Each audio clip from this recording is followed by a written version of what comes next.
Good afternoon, this is Paul. Now there's no real trade secret that Volkswagen, Audi and Porsche, amongst others, do share common parts, especially when it comes to SUVs. So the Touareg and the Q5s and the Q7s and the Cayennes and what have you, they do share parts, they do share basic engine parts, the suspension and what have you.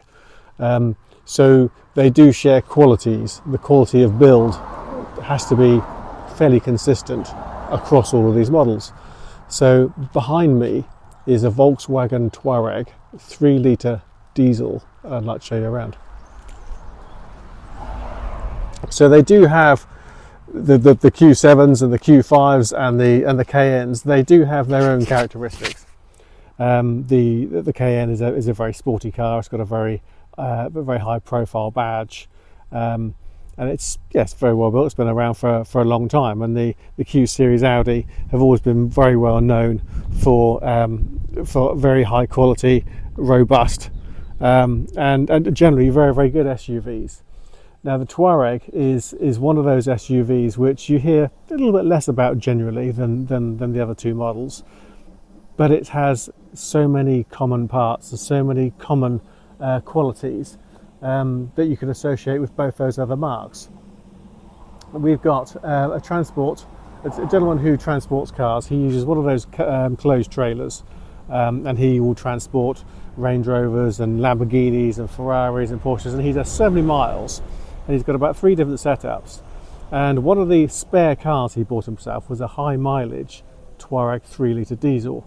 It'd already done something like 150,000 miles when he bought it, and it was his backup car. So what happened then was his Nissan and other cars, they failed because he does so many miles. And what happened with the backup car is the backup car ended up being the car, because the backup car was the one that just didn't seem to fail. It was much like this one. It was an older version of this car, but at the last count it was about 360,000 miles, and over 200,000 miles of that was towing full-size cars on a full-size trailer, and that's pretty good going, especially when you consider that it was high mileage when he started, and it was a spare car from he had a brand new Nissan, and he had Fords and other cars as well. So that shows that this is a really good strong car. So I'll go into the finer details of the car at the moment, but essentially what you've got here is a very strong, very rugged, very reliable car right from the get-go, and it shares lots of the common parts and qualities of the cars with the Audi badge and the Porsche badges on them. So looking at the styling, it's quite business-like. So unlike the Porsche, it doesn't have quite the same flair as the Porsche, but it's a Volkswagen, so it doesn't expect to be quite like that. Volkswagen have always been very much functional in their design. As you can see here, it's an R-line. If I just get my camera to sort of focus there, it's an R-line. It's in pure white. We've got these 20-inch wheels with BF Goodrich tyres, and they're gloss black with diamond cut finish. They look rather nice. They're not 22 or 23-inch wheels, but to be fair, they do ride better on the road and they ride more quietly, and I think you'll find probably a lot more usable in the long run. The condition all round is rather nice. At the back here you can see there's gloss black detailing around the twin exhausts. It's because there's a V engine, so you've got a bank of 3 cylinders on one side and a bank of 3 cylinders on the other. So you've got twin pipes coming out of the back. You've got tinted rear windows or privacy glass, depending on which way you want to look at it. And just looking down the side of the car, you can see nice clean lines. No interruptions with pin dents and scratches and that type of thing. Front tyres are getting a bit low, so we will put new front tyres on it. The rear tyres are still very good. The bonnet is nice clean lines. It's a nice clean line car. On the inside you can see we have a open and shut panoramic roof.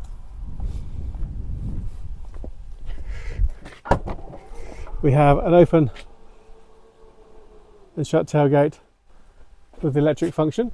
and it's auto as well, and a very nice clean interior.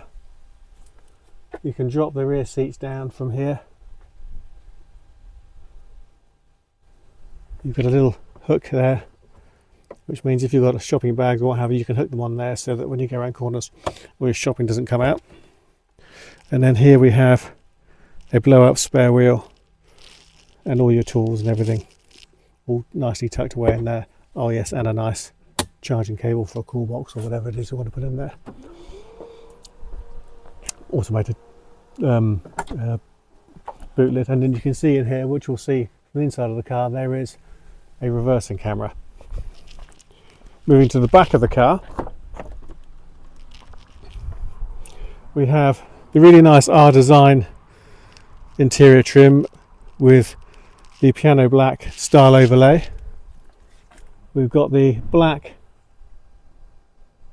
leather with contrast silver grey stitching, and you've got 3 proper seat belts in there and Isofix child points on the 2 outer seats.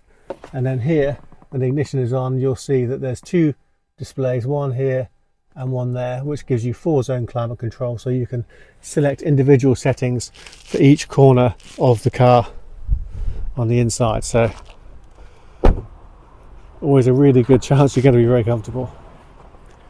The seats are memory, and you can see ergo comfort. They are really comfortable, and they have the memory settings up here. I don't know if you can see that. There we go. Shiny things does tend to mess around with this camera. And then you can see here you've got electric folding and heated electric door mirrors for electric windows here, and the remote boot opening there as well. Distinctive R-line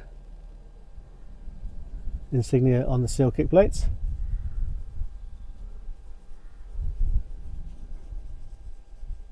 And an interior that's actually really nice and comfortable. So showing 33,748 miles currently. If I come and close the door.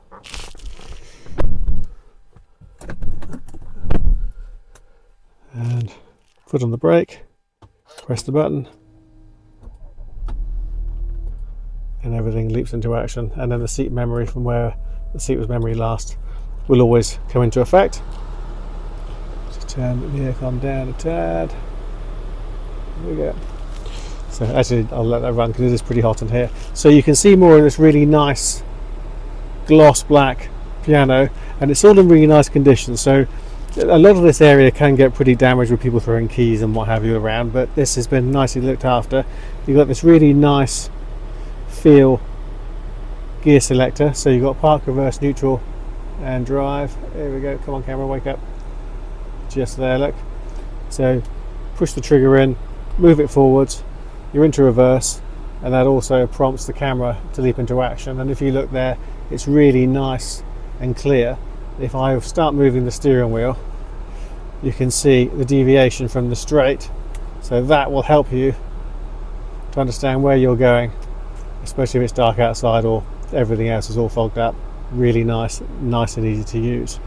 To go into park, you press that, and then that locks the gearbox and stops the car from creeping backwards or forwards. You've got the engine stop start, which obviously I've just used. There we are. Electronic parking brake, and you've also got auto hold.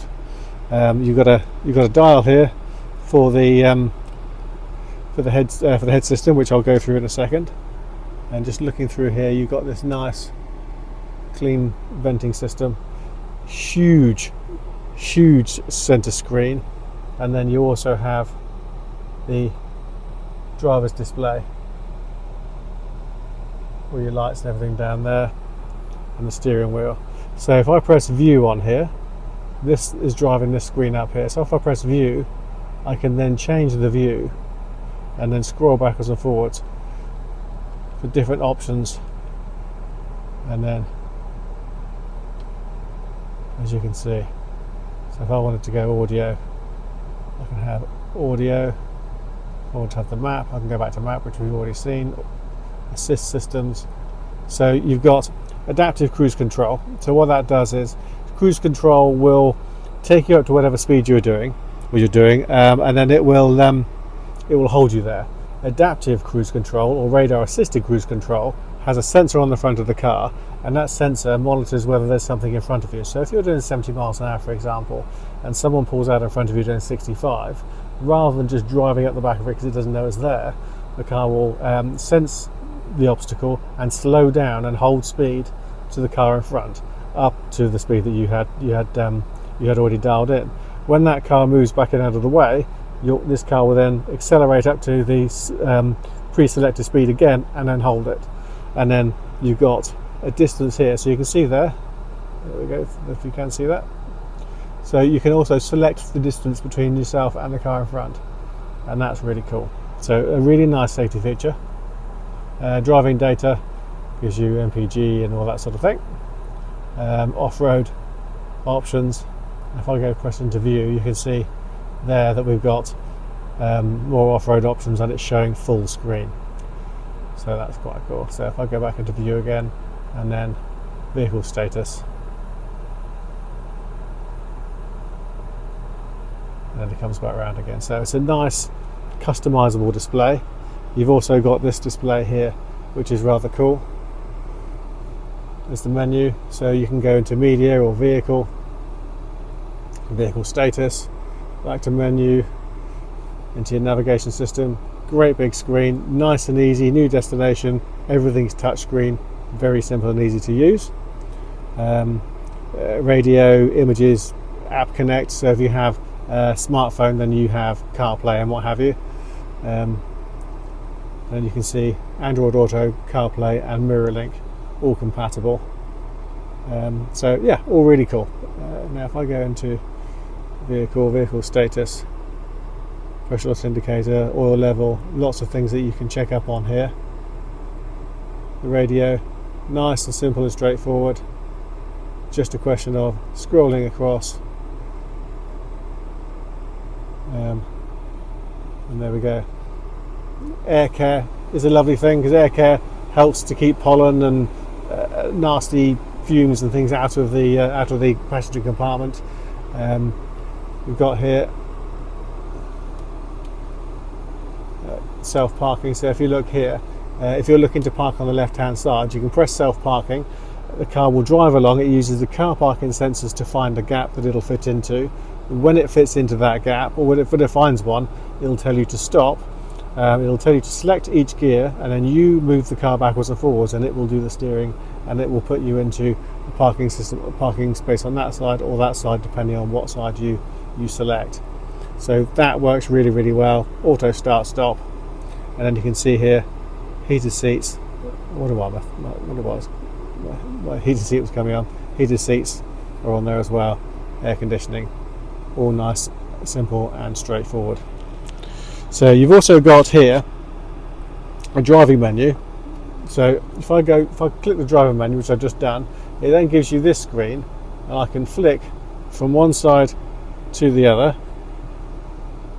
So I can go sport, normal or eco. So in eco it's going to change gear quickly, and it's so the more quickly you get through the gears, the more economical it'll be. Normal will be at a comfort ride, and then sport means that the accelerator pedal is more sensitive to input, so everything sort of stiffens up and feels more sporty. And then you get into individual, which is customizable, and then you've got off-road and snow options, because the four-wheel drive system on this is brilliant. So that is a very nice, easy to use system, pretty much like everything else. A nice comfortable place to be, very comfortable seats with lots of side support. There's lots of support for your lower back as well. Everything is just nice and easy to use. I'll just turn that off now. Yeah, everything's nice and easy to use, but nice multifunction steering wheel. Everything is quite plain and simple. Put the parking brake on.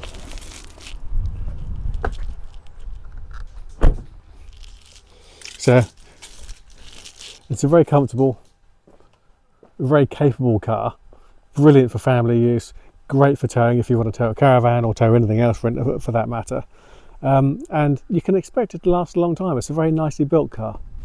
as I say, when it's got so many parts that are shared by both Porsche and Audi, what's not to love?